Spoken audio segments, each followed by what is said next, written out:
On dit que chaque ville a ses fantômes. Pas ceux qu'on croise dans les vieux films, non, mais des ombres qui se glissent dans les fissures de la réalité. À Lyon, on parle de l'homme au chapeau, une silhouette qui suit les passants la nuit sans jamais les dépasser. À Paris, certains jurent avoir vu la femme du périphérique, marchant pieds nus sur l'asphalte mouillé, demandant une voiture qui ne l'amène jamais à destination.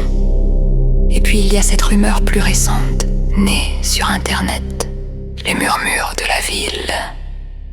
On dit que si tu t'arrêtes dans une ruelle étroite après minuit, tu peux les entendre.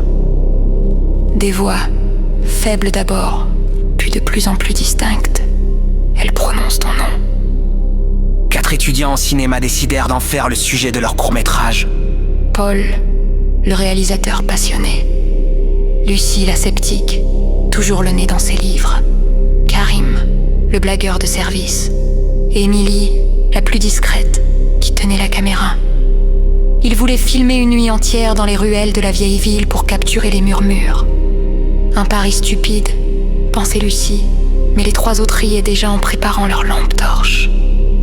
Y choisir une ruelle derrière un ancien théâtre abandonné, connu pour être un point chaud de la légende. Les murs y étaient si étroits qu'on pouvait toucher les 2 côtés en écartant les bras. Des graffitis couvraient les briques et l'air sentait l'humidité et la rouille. À minuit pile, Paul lança le clap. Paul dit « Action ». La caméra filmait le sol pavé, les murs humides, le halo tremblant des lampes torches. Au début, il n'y avait que le vent, puis un bruit sourd, comme un souffle. Une voix dit « Paul ». Paul éclata de rire. Paul dit « Qui c'est qui m'a appelé ?» Lucie fronça les sourcils. Lucie dit « C'est pas drôle ». Mais Karim jurait que ce n'était pas lui. Quelques secondes plus tard, une autre voix plus claire se fit entendre. Une voix dit « Lucie ». Lucie blêmit. La caméra tremblait dans les mains d'Émilie.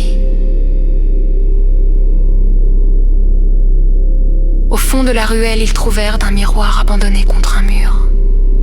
La vitre était fendue de part en part. Une voix dit « Émilie ». Cette fois, la voix sortait clairement du miroir. Ils s'approchèrent dans le reflet et ils ne se voyaient pas comme d'habitude.